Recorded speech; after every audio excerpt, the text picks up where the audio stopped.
किसानों को संबोधित कर रहे हैं प्रदेश के मुख्यमंत्री मनोहर लाल। सीधे आपको ले चलते हैं। भावांतर भरपाई योजना में एक ही बात हमारे ध्यान में आई कि देखिए, सब्जियां ऐसी चीज है जो उसकी कॉस्ट से नीचे आने के बाद वो सड़क पर फेंक देता है। उसमें हमने कोई एमएसपी की तरह उसका लाभ नहीं सुनिश्चित किया।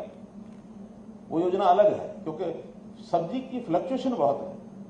अगर उसकी कॉस्ट जो है 5 रुपए किलो आई है तो 5 के ऊपर उसके लाभ ये नहीं है कि भी एमएसपी की तरह कोई 50% पर रुक जाएगा। 5 का वो 7 भी हो सकता है, 10 में भी बिक सकता है, 15 में बिक सकता है, खूब बिकता है। इतना ही है कि जो मिडिल मैन है उसको हम निकाल दें तो ये बहुत बड़ा लाभ मिल सकता है।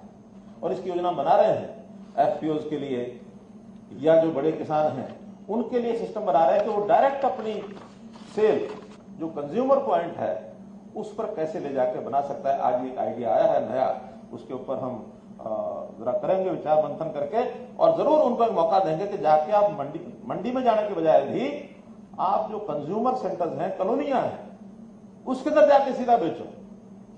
आपकी 10 फसलें आप 10 कॉलोनियों के अंदर अलग अलग टाइम पर ले जाकर के अपना एक काउंटर बनाओ, ले जाओ बेचो।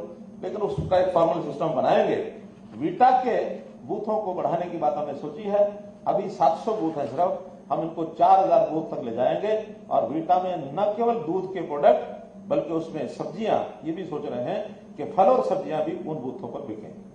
इसी तरह हरियाणा एग्रो इंडस्ट्रीज के लगभग 2000 बूथ ये बनाने की योजना बन रही है जिसमें पैक्ड खाने की चीजें जो हमारे बनाते हैं, ये जो सेल्फ हेल्प ग्रुप्स ये बनाते हैं, उनकी क्वालिटी ठीक बना करके, हाँ उसमें कुछ बड़ी कंपनियों की आइटम भी होगी, लेकिन जो स्वदेशी टाइप चीजें हैं, लोकल फॉर लोकल के नाते से ऐसी चीजें अपने हरियाणा में जो प्रोडक्ट बनते हैं उन चीजों का बाहर की भी होंगी, आसपास के प्रदेशों की भी, लेकिन जिन चीजों को एक शुद्धता के नाते से, एक ब्रांड के नाते से जनता पसंद करती है, ऐसा भी उनका वो करेंगे। और इसी प्रकार तीसरा एफपीओ का मैंने बताया है, इसको हम लेकर के आगे बढ़ेंगे। भावांतर भरपाई योजना भी 16 फल और सब्जियों पर, क्यों कितना है 19 फल और सब्जियों पर भावांतर भरपाई योजना में लागू कर दी है। अब इसमें कहीं एक आध जगह कठिनाई आए तो उसको बेस नहीं मानना चाहिए। अभी पिछले दिनों में दादरी की एक शिकायत आई थी टमाटर की, हमने क्लियर कर दिया कि ठीक है इन गांवों का, क्योंकि उन्होंने चढ़ाई नहीं थी। चढ़ाई क्या नहीं थी? भ्रम होता है कि भाई बोएंगे टमाटर, चढ़ा देंगे इसमें बाजरा या सरसों चढ़ा बैठे कि चलो कहीं से सरसों लेके सरसों बाजार में बेचाएंगे, टमाटर अपने आप बिक जाएगा। वो सरसों इसलिए पकड़ी गई कि वहां तो सरसों थी नहीं, टमाटर सस्ता हो गया, ना टमाटर बिका ना सरसों बिकी।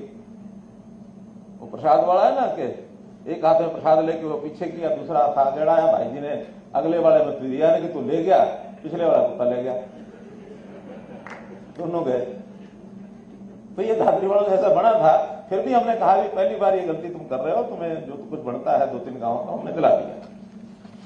कोई भी चीज करनी है तो जनता को भी, किसान हो चाहे मजदूर हो चाहे दुकानदार हो चाहे कोई भी हो, उसको ये जरूर बताना पड़ेगा कि कोई गलत सोच के कारण से ऐसा मत सोचो भी ये निकाल लो सरकार के हाथ से। ये हमको सबको सिखाना पड़ेगा।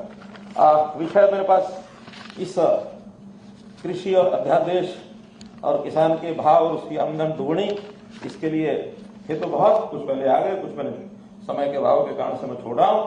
एक विषय जो मुझे लेना है वो है प्रगतिशील किसान जो आज हम लोग आए हैं।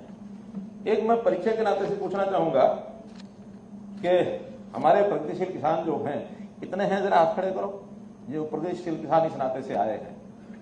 काफी कुछ है, इधर मीडिया के लोग बैठे हैं शायद, तो सब है। इनमें जो 10 एकड़ से ज्यादा खेती करते हैं ऐसे कौन कौन है? लगभग 40-50% ऐसे हैं।